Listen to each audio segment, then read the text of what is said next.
साथ आप इस तरह की उम्मीद नहीं करनी चाहिए। एक बड़े सीनियर मेहमान जुड़ रहे हैं हमारे साथ मध्य प्रदेश से ही, हमारे साथ मौजूद हैं प्रहलाद पटेल जी। प्रहलाद जी, बहुत स्वागत है आपका इंडिया टीवी पर। और हम अब एक के बाद एक कड़ी में दूसरा ओपिनियन पोल लेकर के आए हैं, और ये दोनों ओपिनियन पोल ये बता रहे हैं, पिछला भी और ये चुनावों की घोषणा के बाद जो ताजा ओपिनियन पोल, कि आप मध्य प्रदेश की 29 लोकसभा सीटें जीत रहे हैं समेत छिंदवाड़ा। हम लोग छिंदवाड़ा पर अभी ज्यादा बात कर रहे थे, आप भी बता सकते हैं कि कांग्रेस का ये आखिरी किला कैसे ढा रहे हैं आप लोग? मुझे लगता है कि 3 बातें मैं हमेशा से कहता हूं कि मध्य प्रदेश संगठन का राज्य है। दूसरी बात है कि यहाँ पर पन्ना प्रमुख तक हमारा काम है। पिछले 10 वर्षों में जो काम भारत सरकार ने किया, ये यहाँ पर राज्य में भारतीय जनता पार्टी ने जो काम किया है, नीतियों के आधार पर जो गरीब कल्याण की योजनाएं हैं, वो जो इस प्रकार से पारदर्शी ढंग से लोगों तक पहुंची है, ये हमारी दूसरी सफलता है। और तीसरी बात जो सबसे बड़ी है, वो है देश के प्रधानमंत्री का यश। वो देश में नहीं, देश के बाहर दुनिया में भी है। तो जो बातें उनने कही हैं, वो 3 बातें ही मैं कहता हूं, जो इसका असर सीधे जनता के बीच में है। योजनाएं तो हम 77 में 90 में वो भी देखते थे, लेकिन इस योजना में बिचौलिया खत्म करने का श्रेय किसी को जाएगा तो वो देश के प्रधानमंत्री को जाएगा।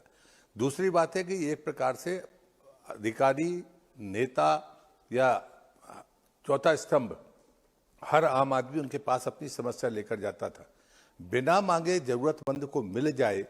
ये दूसरा काम जो किया है, ये गरीब कल्याण के कारण ये बड़ी पैठ है, इसलिए मोदी का परिवार बड़ा व्यापक हुआ है। तीसरी बात है कि जब हम लक्षित तौर पर काम करते हैं, तो मैं सद्य अटल बिहारी वाजपेयी जी की मंत्रिपरिषद में भी रहा हूं, तब योजनाओं को 10 साल के भीतर सीमित करने की कोशिश की थी।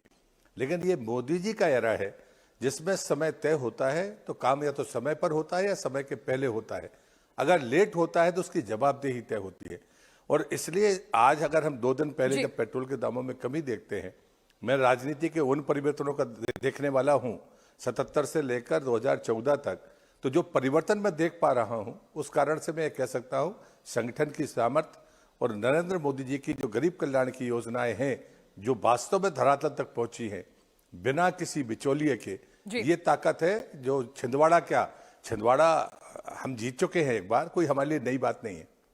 नई बात नहीं है, मुश्किल किला आपको नहीं लग रहा है प्रहलाद जी, लेकिन खुद के लिए कुछ सूना सूना लग रहा है, क्योंकि आप 5 बार लोकसभा का चुनाव जो है वो लड़े हैं। तो इस बार राहुल लोधी वहां से मैदान में उतर रहे हैं। क्या लगता है आपको, कितने आश्वस्त हैं, वहां जनता का प्यार उन्हें कितना मिलेगा? राहुल लोधी मुझसे ज्यादा वोटों से जीतेंगे, ये मैं लिख के दे सकता हूं। और छिंदवाड़ा का मैं उम्मीदवार रहा हूं। छिंदवाड़ा का चुनाव में एक बार कमलनाथ जी के खिलाफ लड़ा हूं, और इसलिए मैं जब कोई बात करता हूं तो सिर्फ काल्पनिक बात नहीं करता है। भारतीय जनता पार्टी ने तय किया कि हम लक्षित रूप से 29 सीटें जीतने वाले हैं, और आपका ओपिनियन पोल सच साबित होगा, ये मैं भरोसे के साथ कह सकता हूं। लेकिन क्लोज फाइट दिखा रहा है हमारा ओपिनियन पोल इस बार। ऐसा नहीं है कि छिंदवाड़ा एकदम आपकी झोली में गिरता हुआ नजर आ रहा है, लेकिन क्लोज फाइट है। तो आपको लगता है कि वहां पर काडर 7 विधायक जो हैं अभी भी कमलनाथ के पास हैं, या सिर्फ मोदी जी का नाम काफी है? नहीं, मुझे लगता है कि देखिए, जीत का अंतर पहले भी उनका बहुत नहीं रहा है। मैं जब उनके खिलाफ लड़ा था तब भी मैं 54,000 से ही हारा था, वो सबसे कम लीड थी। ऐसा नहीं है कि कोई बहुत बड़ी लीड से वो जीतते रहे। ये बातें भी, अगर ये बात हम पर लागू होती है तो ये उन पर भी लागू होती है। और इसलिए लीड का इतना फासला नहीं है कि जिसे हम पार नहीं कर सकते। मैंने जो बातें आपसे कही है, हम इस अंतर को पाटेंगे और अच्छी जीत हासिल करेंगे। जीतने के लिए अब कोई पैमाना नहीं है कि 5 लाख से जीतना होता है, हम 1 लाख से भी जीत सकते हैं। जी, मंत्री मध्य प्रदेश सरकार लिखा है। मैं जब विधानसभा चुनाव थे तो मुझे लग रहा था कि मुख्यमंत्री मध्य प्रदेश सरकार लिखा जाएगा। कुछ खास वजह रही?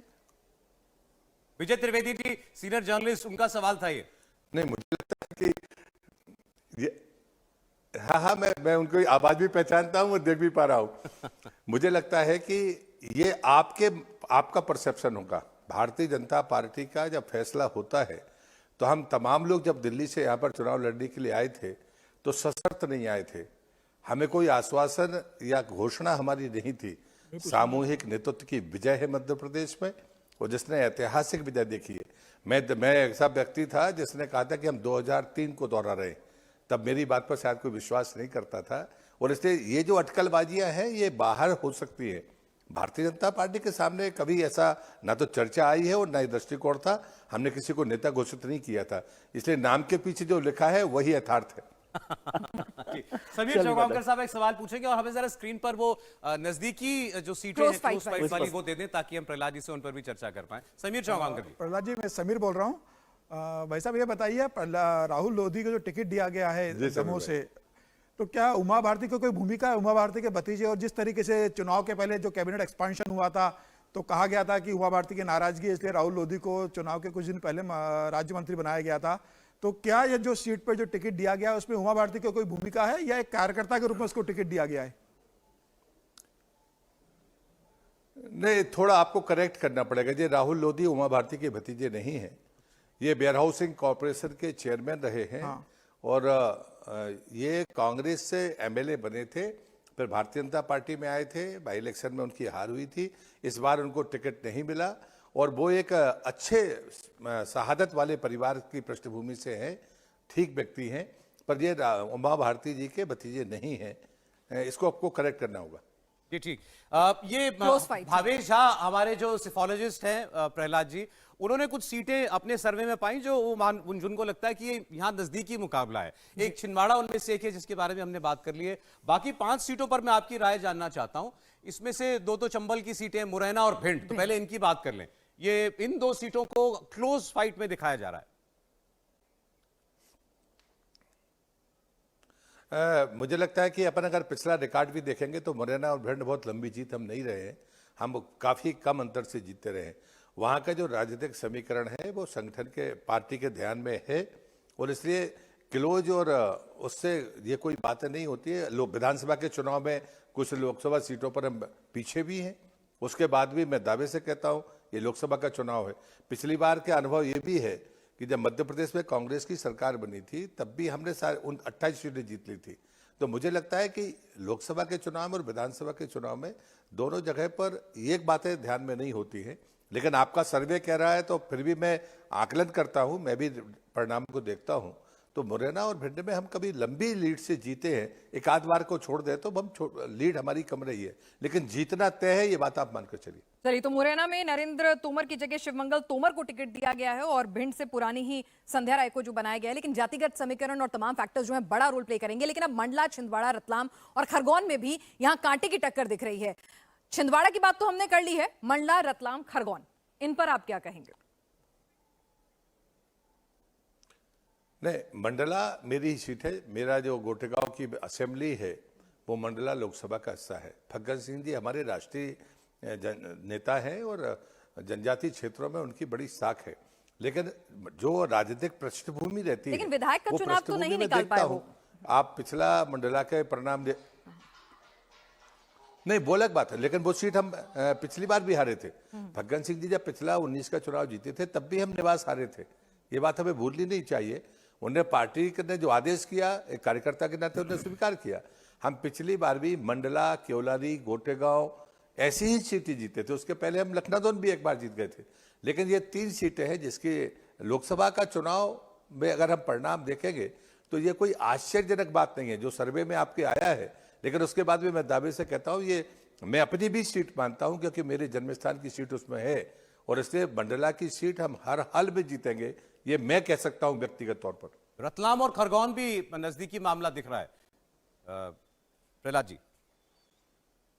नहीं, मध्य भारत में हमारा काम बहुत अच्छा है।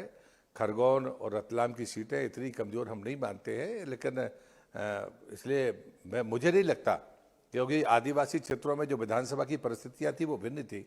लोकसभा के मामले में हम बिल्कुल दुविधा में नहीं हैं। खरगोन से भी मैं परिचित हूँ, नर्मदा के किनारे के दोनों क्षेत्र हैं। मैं नर्मदा का परिक्रमावासी हूँ, प्रवासी कार्यकर्ता हूँ। उस संपर्क के आधार पर मैं कह सकता हूँ कि मुझे कोई शंका नहीं है। हाँ, क्लोज फाइट आपको आंकड़ों के आधार पर या सर्वेक्षण के आधार पर लगती होगी, लेकिन आप विश्वास करिए जो सर्वे आपका 29/29 है वो होगा। आखिर में कुलस्ते साहब पर जानना चाहता हूं प्रहलाद जी से कि उनकी राजनीतिक स्लेट बहुत साफ नहीं रही है, फिर भी आपने टिकट दिलवाया है। आपको तो याद होगा उसकी चर्चा। नहीं, हम टिकट दिलवाने वाले नहीं होते। हम दोनों हम बराबर के कार्यकर्ता हैं। पहले तो मैं आपसे आग्रह करता हूं, फग्गन सिंह जी बड़े नेता हैं, उनको टिकट दिलवाने जैसी बातें मेरे बारे में कही जाए, मैं नहीं मानता। हाँ, गोटेगांव विधानसभा उस लोकसभा का हिस्सा है और इसलिए मेरी भूमिका है और मेरी जिम्मेदारी भी है, और इसलिए हम लोग अभी परसों ही साथ में थे गोटेगांव में, और मैंने उनसे कहा कि आपको दोबारा गोटेगांव आने की जरूरत नहीं है। और ऐसा अनेक बार हुआ है, 2 चुनाव में ऐसा हुआ है जब मैंने उनसे कहा कि आप गोटेगांव में जीतने के बाद आइए। तो मुझे लगता है ये हम लोगों का आपस का कार्यकर्ताओं का तालमेल है, इस आधार पर मैं ये बात कह रहा हूँ। प्रहलाद पटेल जी, बहुत धन्यवाद आपका, आपने हमारे लिए समय निकाला। बहुत शुभकामनाएं आपको आने वाले इस बड़े महत्वपूर्ण चुनाव के लिए। बहुत धन्यवाद, बहुत धन्यवाद आपका। प्रहलाद सिंह पटेल हमारे